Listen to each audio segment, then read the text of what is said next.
Okay. Hello, Mr. Hello. Ashok Menon. Hi. And I do agree with someone who's on LinkedIn who said, I love the music. I do too. And thank you for that comment. And Yes, yes. welcome, Sham. Welcome, Sham. I've not had a session with you for some time. You've been away. I've been away. And it's nice to be back with you. Yeah, And yeah, we've not partnered up for a for some while time. now. Yes. Yeah, haven't. Yeah, missed you at last week's show. Last week's show was both Malar and me in Kota Kinabalu, in Mhm. different parts of the hotel. Nice. This week it's you and me, both in Singapore, from different parts of Singapore, obviously, Pasir Ris Nice. and Yep. Bawangan. Yeah, so Yeah. it's good. It's good for us to say hi Singapore or hi Pasir Ris, and Right. for, And since you're yeah. saying hi, I'm saying hi to all our fans who've logged into Leadership in Flow Asia. Thank you for logging in. And what is this show about? This show is about where we interview quiet leaders who give us different perspectives from an Asian point of view too, right? Mm. About how they have their insights and ideas about how they develop at a personal level, at a leadership level, and how they even drive business growth. And we've been learning a lot about their leadership intelligence, you know. Mm. And Mm. like I keep saying, to me, this show is about reading a leadership book on a weekly basis. I'm listening, I'm learning, I'm growing, I'm excited. I'm really excited about today's guest. And Sham, who is today's guest? Okay, so as you said, Harshok, since February last year, 2022, we've had the pleasure and honor of speaking to quiet leaders who have shared their insights in terms of, oh, this new term you coined, right? Leadership intelligence, right? Mhm. In terms of their either their personal growth or their leadership growth, and how that has led them to be successful in creating the business results that they are, Yeah. required to. And today we have with us a man full of wisdom and experience, Cheah. And if anyone were to, just pop by now and look at his LinkedIn profile, you'd notice something very outstanding. He was with one organization, this shy for 32 years. Okay, this shy for Wow. 32 years, right? Can you imagine? Um, it mind boggles you when right now you hear people saying in organizations for about a year, 3 years, and and you say 5 years and people go, wow, so long, right? So 32 years, starting off in manufacturing and then moving into project management and then into L&D HR roles, Hmm. both here in Singapore, in Malaysia, in the US, in Latin America as well. So it's a man full of wisdom. uh, Honed his leadership intelligence, like a fine tooth, fine, saw, and he's now using that wisdom and expertise to coach and mentor fellow HR practitioners or leaders, fellow leaders, as well Nice. as doing it as a NGO, CS, how would I coin it? Community service, all Okay. right, or his contribution back to society. So I'm going to bring Right. up KL Chia right now. I'm going to shift you. No, we're not going to talk to Mr. Ashok Menon. Okay, we're going to Oh, no, move no. back down. Yeah, Oops. there you go. Now you are in the proper position. All Okay. right. Man of the moment. Thank you. Thank you, Sham. Thank you, Ashok. Yeah, the music was very, very, really good. You all couldn't see me, but I was dancing. I know I could see you holding the power. I saw you dancing. Yeah, it's like, okay, we got it. KL. So we have a lot of talking to do. We have a lot of stories to dig out from you. Now, for our viewers out there, KL is repository of a repository of stories. So we're going to need your support to help us pull out the right stories and to get not just the right stories out, but clarity around his thinking and the wisdom that his stories are going to share with us. So I'm going to get the ball rolling with asking the first question. And I want to start with you, Kale. I want to just, I think it's good for us to understand where you're coming from, right? So could you share with us your belief about what's it that you hold, the belief that you hold about people, and how that belief has transformed you at a individual, personal level as well as the professional level? Wow, that's a tough question. But when I started working 50 years ago, I think, Mhm. I always have thought that people inherently want to do their best, Mm, and they have ideas that they want to share, uh, and they also want their ideas to be appreciated. Furthermore, they want to be guided too. So that mm, is my core belief of people.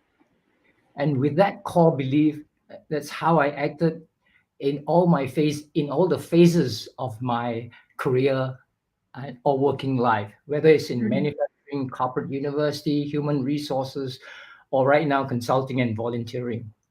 So people is that's what I think people are. mm, However, people are affected by others. They mm, can change, they can mm, act out because they are affected by others. Also, important is they are affected by systems, whether mm. it's a system of the company, whether it's a system of the community, they are also affected by the system. Various types of system, even lining up to get your food is a system. Mm, By the managers, affected by the managers, and also the resources they have.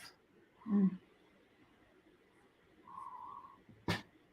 You want me to go on, or you want the next question? No, no, no. I'm just thinking about when you say people are affected by the system. What could you give me an example? What you mean by when people are affected? Well, from the I mean, what you've seen, right? I know you shared with us a story during our pre-show chat. So can you give me an example? What do you mean by people are affected by the system? Uh, if you look at like today I went to the market to buy food. Mm, They got lazy mm, to cook, playing with the kids, take away the grandkids take away the time, and we went to the market to buy food. So this particular roast duck store, the line is so long. So it took us nearly about 35 to 40 minutes before we could get our order. mm. And you can understand the heat that is being building up on all the people who are lining up. Yeah. And I was waiting for I've ordered, and I was waiting, and this old man came out, and he was complaining to the guy that how come this, how come that. So that's a system that affected him. Mm, In work, uh, if you correct the system, people will work well.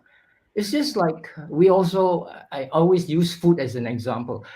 In the cafeteria uh, in the company that we were doing manufacturing, mm, the, the workers were taking longer than 30 minutes to have their meals.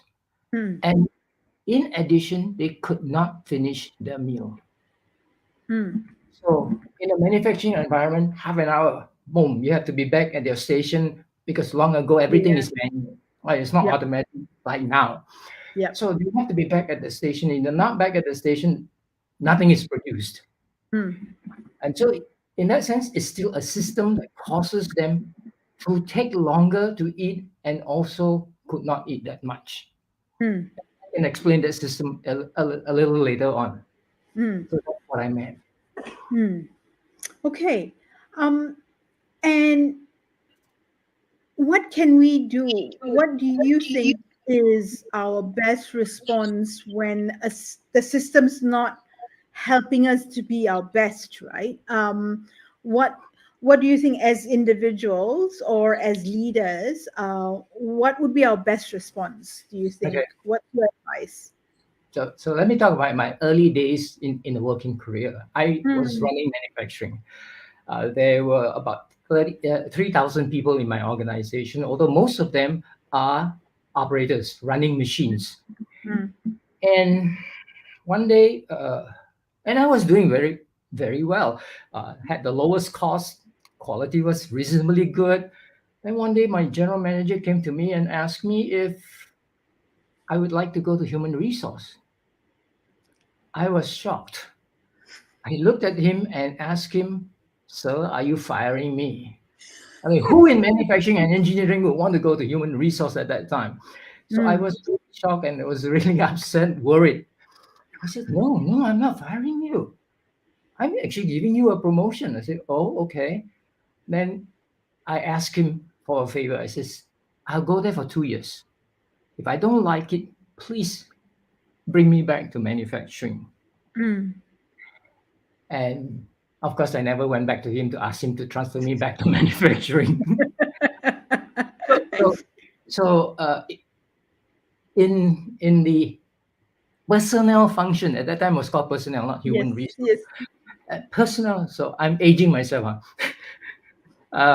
With personnel, I had the responsibility for training, employee relations, and food works or cafeteria. We ran our Mm, own cafeteria. So now I thought, this is a good time for me to go and deal with that problem of operators not having enough time to eat and then not eating enough. mm, So, so I, at that time, system thinking was not something that was a common word. We never mm. thought about system thinking yet, but Correct. we could analyze processes. So that we are very good at. We analyze Mm, every processes in the factory, mm, step by step, and see how many hundred steps is it to make one product. So I looked at it from that standpoint, from an operator walking into the door of the cafeteria till the time he or she exits that door to mm, go back to work. mm, So, so it is this cycle time type concept, the Kanban concept, if you want to call them that, and mm, it mm, was quite a well-known concept at that time. So I studied, they walking in, picking up the food, paying for their food, then going to the bench or tables mm, to eat, and then after that, looking at the watch and then rushing back. So we found that the time that took the longest, the wasted time that took the longest, is waiting to pay the cashier.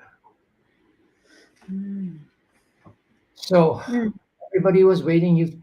I mean, going into the cafeteria was fast. It's picking up the food. They knew exactly what they want.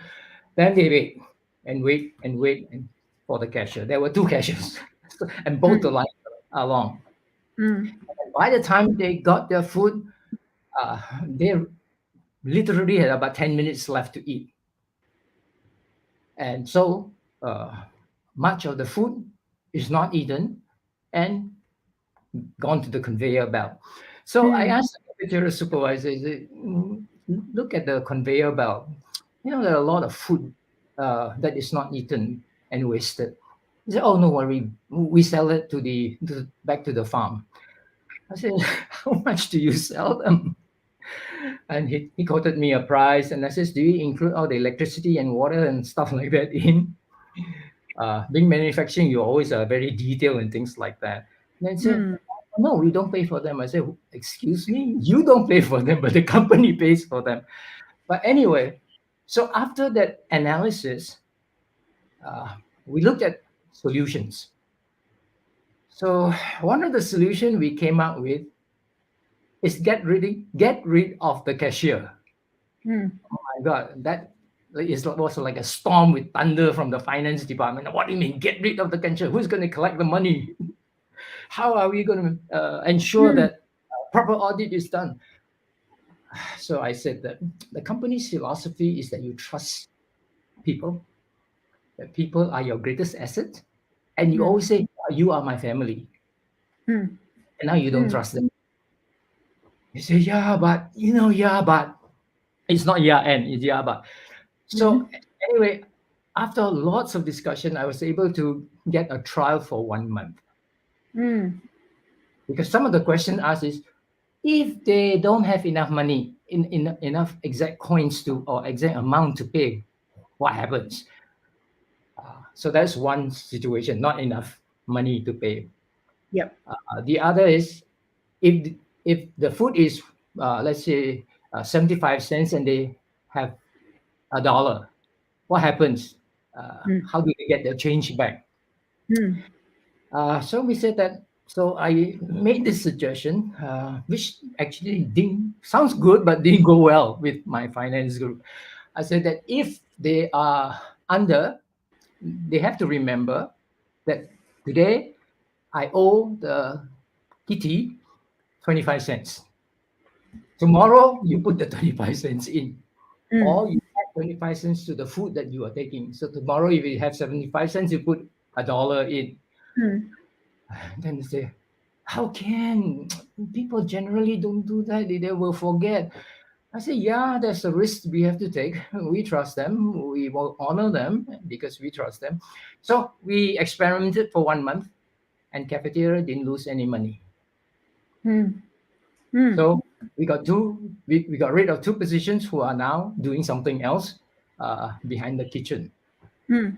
And therefore, analysis, looking at it from a process standpoint and looking at it from a system standpoint. And that's what I meant. So in Right. that sense, Right. we did well. And the Good. people Good. loved it because we trusted them. Yeah. Yeah. Yeah. Yeah. And that's important, right? Giving that sense of empowerment because people trust you to do the right thing, whatever the right thing is at that point in time.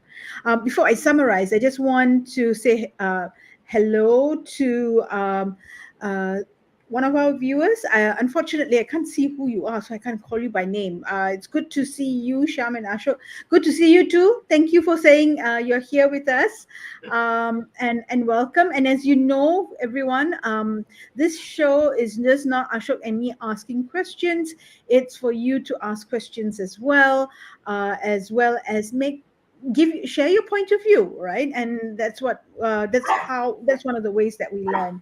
So just to summarize, and before I hand over to Ashok, Kel, you said that people inherently want to do their best until there are certain, maybe roadblocks, that stop them from doing that, or impede them from doing that, or minimize the opportunities for them to do that. And one of it was about how the system can be, at play, and we hear this a lot, right? It's that it says the system doesn't work for us, or what to do, that's the system, or that's the SOP. And what you've given us is a way of thinking of how to make the system work for you, or how can you change the system. And the things that I heard was that, one, you spoke up, especially when you were told you're going to personnel. Right? From and what you as you brought your concerns, your fear out, and said, can you give me 2 years? And so I thought that's a very excellent example of speaking up when something doesn't fit what your map of the world is. So I saw analyzing, but you analyzed by understanding the system. You needed to see what the system was, where was the starting point, what was the second point, the midpoint, and so forth until the end. then because you understood the system, you understood where the gaps was. And I think what was really for me the biggest takeaway, you experimented with an idea without knowing that it was 100% guaranteed solution, right? You experimented and you said, let's see where this goes and what do we have to lose. For me, I think that's the biggest takeaway, and I think that's something that many of us don't do so much of these days. So some people might turn around and say, "Oh, it's some cowboy country, yeah, people go and experiment with it." I think we can do with a bit more experimentation of ideas that are not 100% perfect, because I think we have experimentation paralysis the other way around. All right, because we don't do enough of that for creativity and innovation. Ashok, handing over to you. Thank you very much, Sham. And Kale, thank you for mentioning that. I'm going to go back to your statement, the one that you said that people inherently want to do good. Then you paused, then you had a very pregnant, maybe painful, however, then. And you said they are affected by people and systems, and you give a fantastic example of the system, how you actually diagnosed the pattern, the behavioral pattern that is affecting where people are looking at watches, and you also identified the real problem. Now, I want to go to that. We said they are affected by people, right? People might say, oh, dealing with the system is a bit easier. I am dealing with people is a different ballgame, because you said people are affected by people. So what are the patterns you've seen that is affected? And what are the real problems that you see in that interrelationships? In my work environment, there are kind of three types, and in most cases are the same: your peers, Okay. your bosses, and your subordinates. So those are the three forces that pulls you apart. The one that to me affected me the most are usually the bosses. Okay. Because generally bosses want the most out of you. They want to squeeze every ounce of productivity out of you. Sometimes you get a great boss who will work with you, but in most times they have ideas and they want their ideas executed. So, and sad to say, some of them will take a lot of credit for themselves. Okay. Although there are others who will give us credits. So in general, they are so used to the tell and direct that they couldn't navigate out of the ask. So while we were working on a program called the Participative Management Program, in the kind of in my final stage of working in the factory, there was a training program that has stuck with me for all my years. And it's based on three principles. Okay. The first principle was listen and respond with empathy. So, and Ashok is a prime example and model of that. When you converse with somebody, at worst, maintain the self-esteem of that person. If not, enhance it. At the end of the conversation, the person should feel good about himself or herself. And what's another important principle is always ask for help. Because if that person doesn't want to help you, no problems will get resolved. So we went through a whole series of kind of modules that talk about productivity problems, output problems, which is quality, productivity.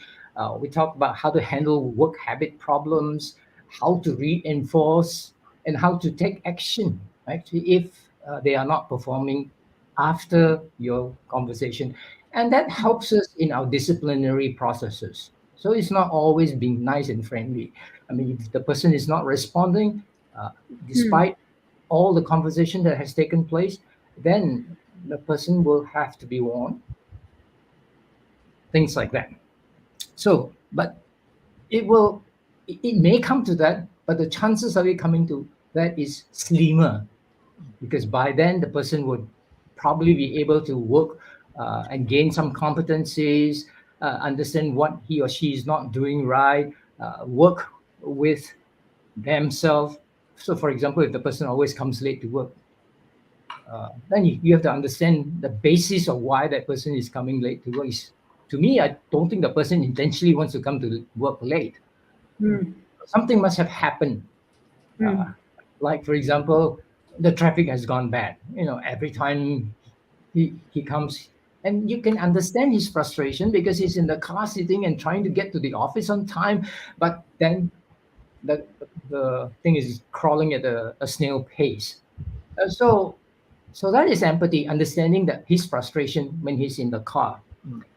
Uh, then if that person has been early previously, then you say, yeah, but you were on time most of the time previously. So what has Hmm. happened? What has changed?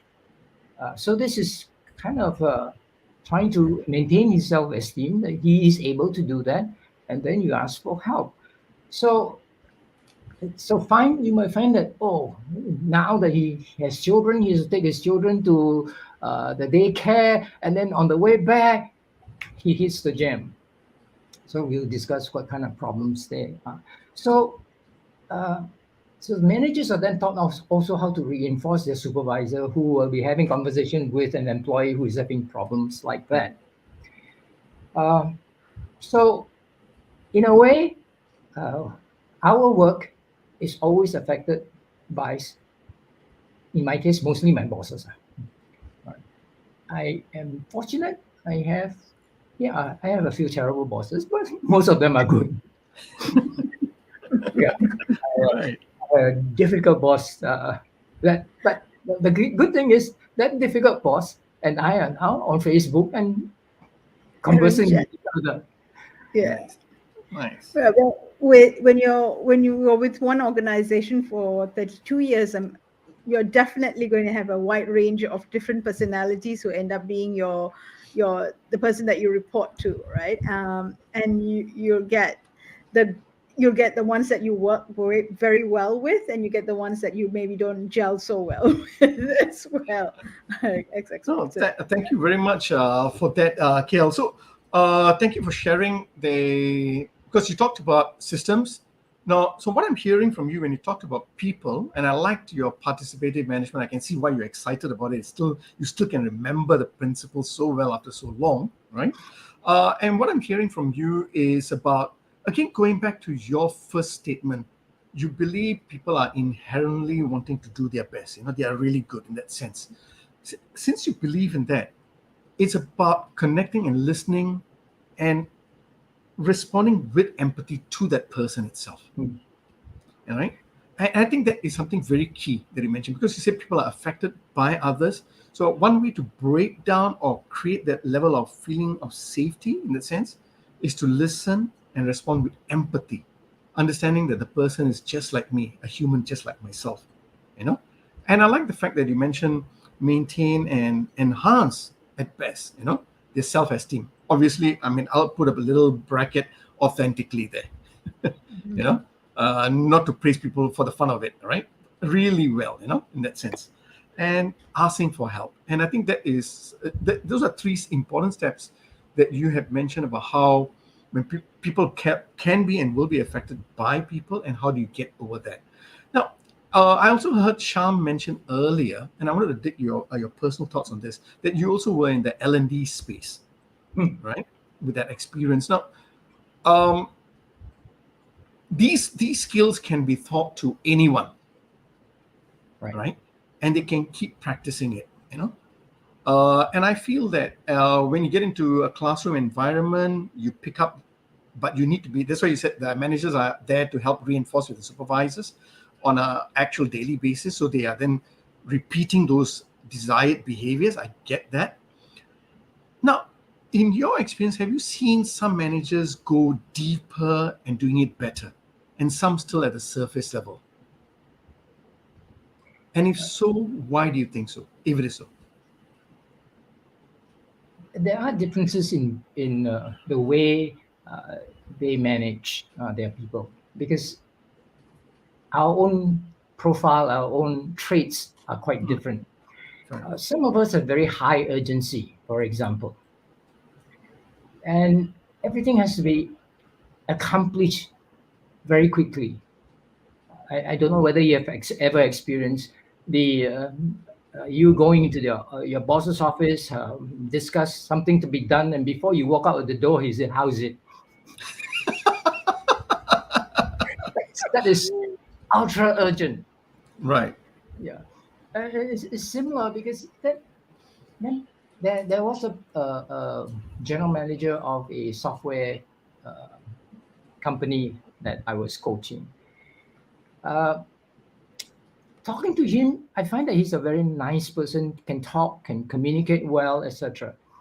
But when I walked with him and he is going around with these people, uh, I always hear three questions being asked: How is the project? Is it on time? Is it on budget? Mm. Mm. Okay, so here's the situation. They had just won a large contract, and so they are celebrating. So we went to a bowling alley, and everybody was celebrating, being happy. Then he walked with me, and I went. And again, at that environment, it's still that three question when he meets somebody. How's your project? Are you on time? Are you on budget? I went, oh, I said, you could have asked so many other questions. It's just not inherent in him, although he wants to do the best, but it's not inherent to be able to articulate all these questions. So in that situation, I asked him if he's comfortable if his human resource manager walk with him each time he walks and meet people, because he's the boss that you walk this way, other people will run the other way because they are tired of us answering those three questions. So I said that this HR person knows your people quite well, and she will tell you that this person, his wife just delivered. Mm. Go congratulate him. Mm. So now he's armed with a whole different conversation. So he goes, "Oh hi, so and so, congratulations! I heard your wife just delivered. How's the baby?" Things like that. So then he could engage in a conversation. Mm. And then another time they say, "Hey, she's just got her MBA." So he will go and say, "Hey, I heard you got your MBA. Oh, congratulations! How is it now?" Then he will able to converse. Mm. Previously, he told me that none of his staff will walk into his office. Mm. 8 months later, he told me, hey, they are coming in, and I'm happy. And so am I. Nice. So, although his intentions are good, Mm. but he doesn't know how to change his mode of conversation. Mm. So that's how sometimes we're affected. And then in the Nice. case of subordinates, sometimes it's a little different. Uh, and that is also a case where you are affected by somebody who is superior to you. Mm. So when I first was assigned to Singapore after my US assignment, I had a senior manager who would come to me and ask me for uh, a decision. So the first time, oh, I was just assigned there. I felt good about myself, and I fell into the trap of telling him the decision immediately. Oh, so do this, and the other. I felt good, but he executed it very well. Second time he came again, different situation, but still seeking a permission to execute a decision. So this time I was a little bit, actually, I was a little bit annoyed, but Mm. frustrated with myself. Say, why is this person who is a senior manager capable of making the decision not making the decision? So I had to change my question. So I changed my question to, if you were me, what would you do? So that caught him by surprise, shock. And then he said, oh, in that case, I will do. Then I said, wow, that's exactly what I would do. So please go ahead and do it. Hmm. Third time he came again, and this time I again asked him what he would do. He told me what he would do, but I didn't stop there. I continued the conversation with him to find out why he keep coming to me to ask me for a permission to make that decision. Hmm. So I found out in that conversation that his previous boss insisted that all decisions go through the boss, Hmm. and he was burnt or scolded for taking the decision without seeking permission from the boss. So I said, okay, I understand that completely. Hmm. I said, okay, in that case, let's agree on something. If your project costs you so much money, and below that, you go ahead and execute it. If it is above that budget, then let's talk about it. Hmm. So, so that kind of set him right, and he went and he's doing well. Uh, Nice. so I was coaching a manager, and I told him this story. Tell her this story because he's running out of time and he has to make decision, answer emails, and things like that. So I told her the story, and then said she called her staff in and said that as of now, those kinds of decision you all make. And this is Mm. what the staff said. Oh, I didn't know that we could do this kind of things. We thought we always have to check with the powers to be. Right. So after she told that, so they were happy. She got her all these small little administrative things taken care of, Mhm. Yeah. and she had a bit more time to deal with things that are more strategic. Right, So right. Hmm. No, it I was like that. Thank you for answering that question because I can see here that you've gone back to the first principle of listening and responding with empathy. Because in the first leader's case, because number one, you did mention, yes, we're all different. We need to understand that, accept that. We all have different traits. So thank you for putting that in there because you're saying, yes, everyone can go through the same training, but how we actually apply it can differ from person to person, and you actually showed it by going deeper to understand what were their stumbling blocks. Like say for example, the first person, you know that he always asks the same three questions, right? How's the project? Is it on time and is it on budget, right? But you saw the strength, and what you decided to do was then temper the strength with the HR person there, so that people will be more confident to have a conversation with that leader. Hmm. And the second one, right? I like that example also. It was fantastic the way you listen to understand. Hey, why is it that you don't want to make that decision on yourself by yourself? You can do it, and that you really showed the first principle again. Listen, right, with empathy, and ask with empathy in that sense to understand where the stumbling blocks were so that they could then feel more confident, right? So what I'm hearing is yes, the training itself, the content is powerful, but yes, people might apply it differently. And again, as leaders, it is for us to understand what are those stumbling blocks, like the same way that you looked at systems, right? What are the recurring behaviors, the patterns? What are the problems? And then fix it straight away. I like that. I like that. Thank you very much for that, Sham. Okay, I'm going to follow through on that summary and take the question further. Right.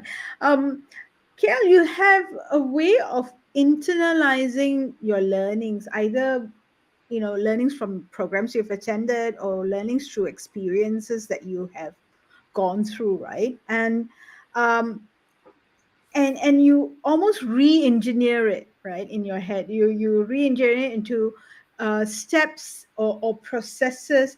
I wouldn't say processes, I like to say steps or methods that is easy for others to understand, also for you to maybe also use it over and over again, replicate it, right? So Mm. it's not just others to replicate it, but you replicating it, right? Now, how has that re-engineering mindset that you have with you, right? You're looking at you, I can almost see you look at things and say, okay, now how can I make this go better? Right? What can I do to improve it? Right? Like you said, Kanban, Kaizen mentality of it, right?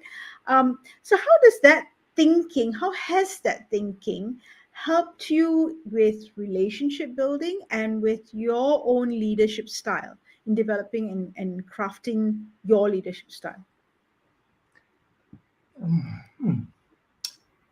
I think one of the biggest component that affects me and helps me change is the power of feedback. Hmm. Uh, as my own culture, I'm not talking about Asian culture, my own culture. When I was being brought up, we were kind of not given any feedback. My parents have never said anything about my grades. Or of course, Hmm. when he signs the report card, he will grumble sometimes if I don't get a B or an A, and say you got to do this better. So the feedback I got was usually uh, I would call it in a negative area, Hmm. uh, like it's the guitar kick in the A type feedback. You also remember that a lot of my cousins and nephews are called by animal names. They have their actual name, but they are also called by Atu, Akao, and Agu, which is a pig, a dog, or a cow. Uh, yeah, and why? Because for them, giving praise to the kid is against their culture. For the Hmm. fear that the devils will come after their kid if they call them sweet names. So Ah, that's the culture I was okay. brought up in. So getting feedback was really not something that is inherent in me to ask. And that I had to learn how to Hmm. ask for feedback. Fortunately, the company system help encourage that kind of feedback. You get feedback from your boss, you get feedback from your peer, you get feedback from your subordinates, and if you so choose, you can get it 2 levels below your organization to give you some feedback. But then getting quality feedback is always a problem. I mean, people want to be nice to you and say, you're doing okay. And it's so superficial, it's nothing specific that you Hmm. can get for you to act on. And that was my kind of my frustration. I said, so what am I going to do? Then I remember this training that I went, uh, the behavioral interviewing training, that you ask for a specific situation, the STAR method, the specific situation or task, the actions you took, and the results you obtained. Okay. Using that, I get ask them for feedback. I would say that, okay, would you give me feedback in this particular situation? Uh, Here is the situation. I did this, and here's my result. How could I do it better to get better result? Hmm. So their mind is now keyed into and focus on that particular situation. And of course, you want then another situation, etc., etc. So you got to determine and you got to work on getting good feedback and don't expect it from anybody else. You have to work very hard to get good feedback. Hmm. It um you're a man ahead of your times. You kind of did a feedback with a feed forward, right? You took the what CC has crafted as the SBI model, right? The situation, the behavior, and the impact, right? And usually that's a method that's not in terms of how do you give feedback, whether it's a positive feedback or it's a development feedback, right? But what you have done is that you've taken it and you've crafted it that way and said, this is the situation, this is the behavior I demonstrated, this is the impact or results I got. Now, how can I do it better? Which is essentially feed forward, right? So your mind works in mysterious ways, Mr. Cheah. It's very interesting to see how you do it. So you're re-engineering it, right? You are thinking about. So how has that helped you with relationship and your leadership? How's that benefited you? Your ability to see things from, you're basically taking all these learnings and you're looking at it from different perspectives, and you're modifying it, you're kaizening it. How has that impacted your ability to build or connect or forge relationships in your leadership? I think because you're specific in your conversation, not just superficial, Mm, uh, you would come across as more sincere mm, because mm, it is a specific situation, and they would have understood uh, and have being also affected by that particular situation. I will not ask for a feedback of a person who is not affected by that situation.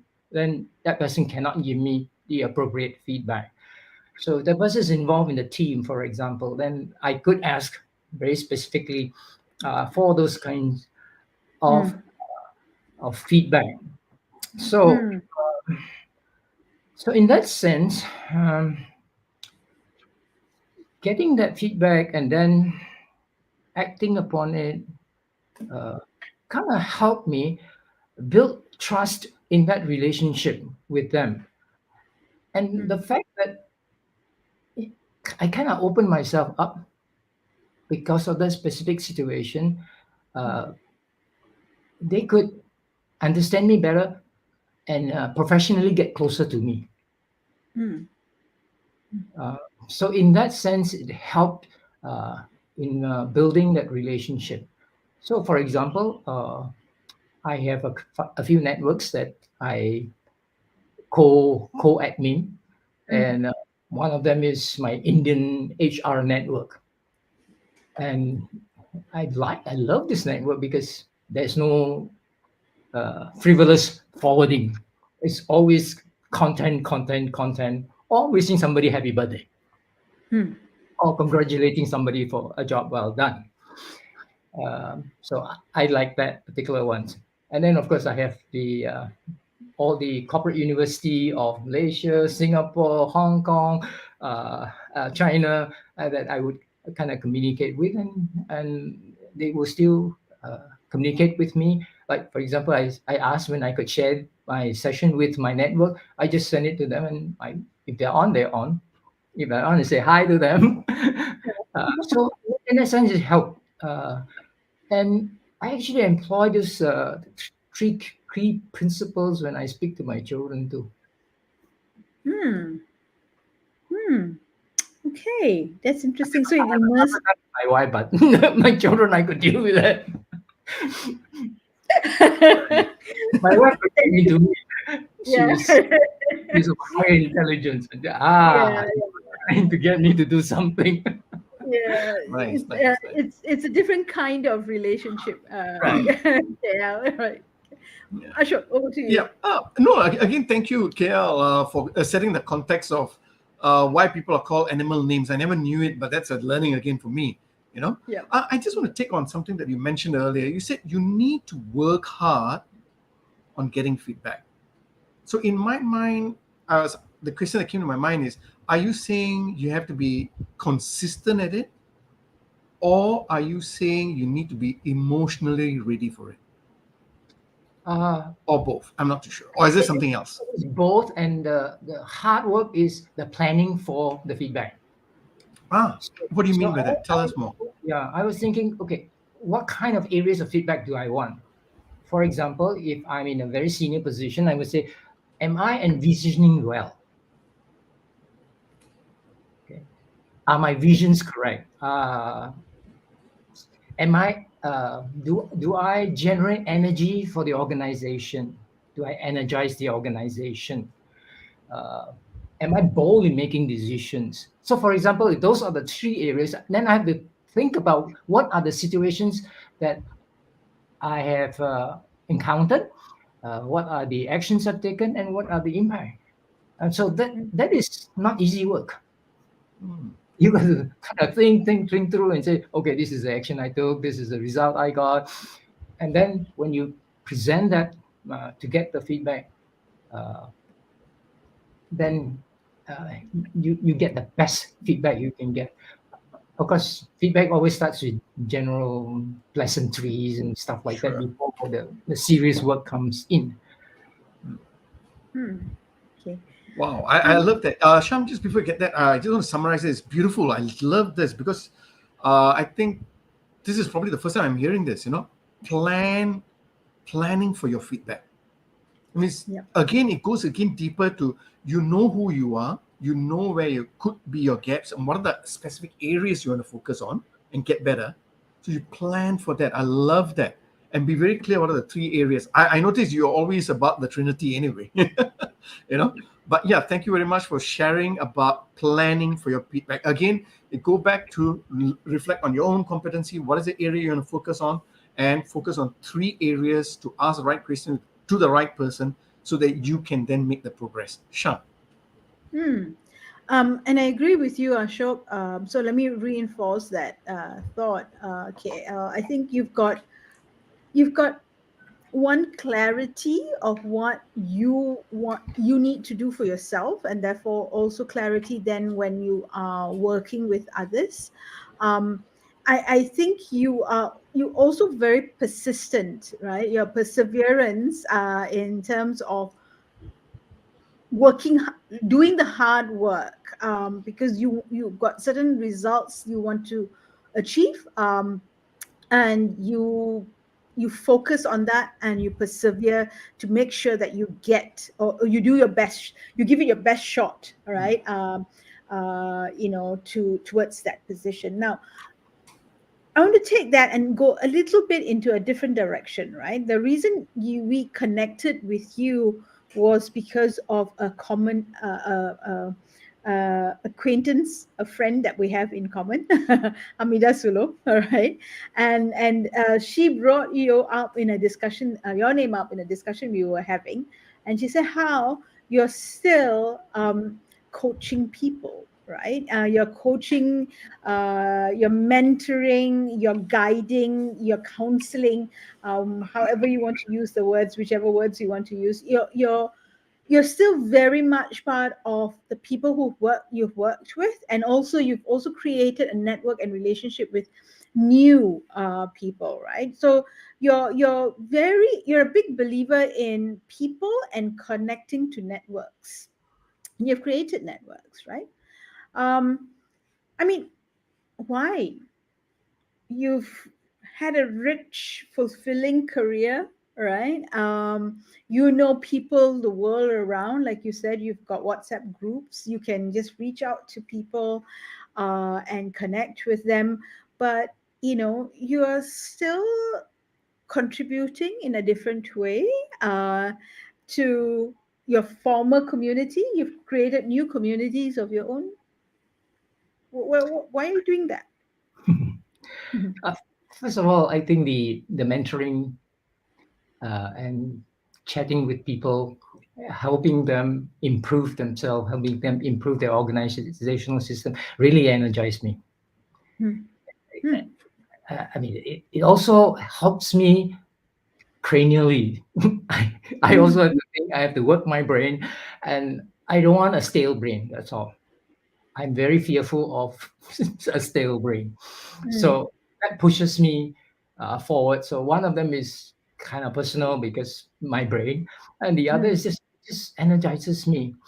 So, but developing the network wasn't an easy thing for me. So when I Hmm. was in the corporate university, that was when I think my network was the most. I mean, there were Hmm. people always every week asking me to give talks here, meet some people there, present something here, and there was quite a lot of if I had accepted all of them every week, I would have one presentation to make. So I would have to do 52 presentation. And then after uh, my corporate university days, when I was moved to HR, then the internal problems and internal issues became priority, and I focused my energy on the uh, internal issues of the company. And doing that, I neglected my network. And that was a painful lesson for me to learn. After that, then I said, wow, I have to rebuild my network. Of course, when you are working, you automatically have a network. Other people who work with you, your staff around. And so that is called the operational network. Things to get done. Your network to help you get things done. And then a part of it is those that you can seek feedback from, those that you can go to get in more information, and those are your developmental networks. So internally, you would have most of it operational network in the company. Mm, Developmental network, well, quite a bit should be outside than inside. Of mm, course, they will be maybe 50-50, 50 inside, 50 outside, because you will learn a lot from the outside folks too. correct. So in that move from corporate university to human resource, my external developmental network kind of dropped like an egg. Mm, So then I had to rebuild it when I was doing the consulting work. And then, of course, the last type of network would be your strategic network. Things that you want to go real forward with, things that you say, oh, in the future, I could be doing this. So mm, right now, maybe I have to find somebody who can help me with the future AI work. mm, mm, So it wasn't that easy building the network, but I had to work again, rebuilding them, which is hopefully a lesson that if there's an advice that I could give, don't drop your network. Wow. Wow, thank you again. And I like the fact, Kale, again, for networking, you brought it down to three important areas: operational, developmental, and strategic. Again, be very mindful and purposeful about how you build relationships and how you're developing yourself. I like that. And something I realized, Kale, you've been mentioning, you what you love about mentoring is it energizes you. And early on, also, you ask the same question, you know, am I bringing energy to the organization and all, right? And going back to an hour ago when we first started this beautiful conversation, which I am so sad to say we have to stop soon, but you mentioned that when you first started off, you were in personnel, then you moved into HR. Now I think we are moving into culture. As such, what would be your advice for leaders leading in this current times, just before we end up? I think for me, uh, we have to remember that the I think three things. My trinity again. I cannot count more than three, unfortunately. So, It's so okay. the critical one is people want to do their best. Mhm. The second one is if you ask the same question, generally you get the same answer. So change your question. And then, of course, then the three key principles of a productive conversation: listening and responding with empathy, maintaining or enhancing self-esteem, and asking for help. I think packing that together uh, is, to me, a very positive way of building your image as a good person in any relationship or a good leader in an organization. Right. Wow. Thank you very much for that. So, your advice is yes, things may have changed. You've seen so many things, but things are constant in terms of people want to do their best. Recognize that and go with that mindset in the way you build relationships. And yes, it's a very important thing again. If you ask the same question, you'll get the same answer, right? So, in I that love that. sense, change your questions. And I'll say, and changing the questions goes back to what you mentioned earlier about the three principles, right? Which is about listening and responding with empathy and helping maintain or build that self-esteem for people, enhancing the self-esteem. And the third one is asking for help, right? And these three principles, right, and your three advice does not change regardless of time. See people as who they are, because people want to do good. And how can you be that force of change or that platform for people to experience their best self? Thank you so very much, KL, for sharing with us in the month of June, which was all about adaptive leaders. And you've just showed us how to be adaptive over a course of 50 years, right? Mhm. And you even shared with us how, even with an engineering mind, you'll never forget people and how you put them in the center in the way you lead them. Thank you very much, KL. Thank you. It was Thanks, my Gail. Yeah, thanks, Gail. We send you back to your grandchildren Yes. for you for them to enjoy. But yes, so many takeaways. We're going to put you backstage while we close off the show, KL. But thank you very much for saying yes. And I'm going to say thank you. A big shout out to Hamida Sulo for making the connection between us and KL so that he could join us today and share with us his nuggets. Right, consistency. Right. To be adaptive, sometimes you need to anchor yourself to three consistent, or in KL's case, three consistent ideas or philosophy to help guide your adaptiveness. Right. Thanks, KL. I'm going to put you back down Bye, everybody. into Thank you, my. KL. Yeah. Yeah. Okay. All right. I'm going to get that Wow. and we're going to put you in. Fantastic, Wow. isn't it? Yes. Yeah. Yep. Yep. Yep. Yeah. I I picked up a lot. love, yeah, I love the clarity. I love the clarity of, Mm. and that's one. And number two is it's, I said consistent, right? And I meant Mm. consistent because it was, he's anchored, KL is anchored to those three philosophies that Yes. he, holds on to. It's almost like by default, go back to those three, go back That's to right. That's right. one of those three to help me figure out my way around, right? And and keeping fresh, right? I Yes. wish, Yes. and I hope that when I grow, I become an adult like Cheah, I also have his clarity, you know. So when I grow up, I want to be like Elchia. Okay, Ken. Yeah. Okay. Thank you. Thank Okay. you. Yes. Ashwin, you Thank you have for. anything? Yeah. You No, have no, no. anything? I love That this. you want to- Kelchia has shared with us, and the three principles is something that takeaway is consistent. All right. And yes, thank you very much for Kel. And we And have next week, Lynn Lincoln, who said, hand pink pink waving. waving. Okay. Okay, I'm not All too right. sure Not about too this, sure. but okay. Okay. Yeah. Okay. Thank you very much for joining us, Lynn. And thank you for putting your comments up as Right. well. As we close for this week, two things I'd just like to bring to your attention. Number one is that next week we are in the summary week of the month of June.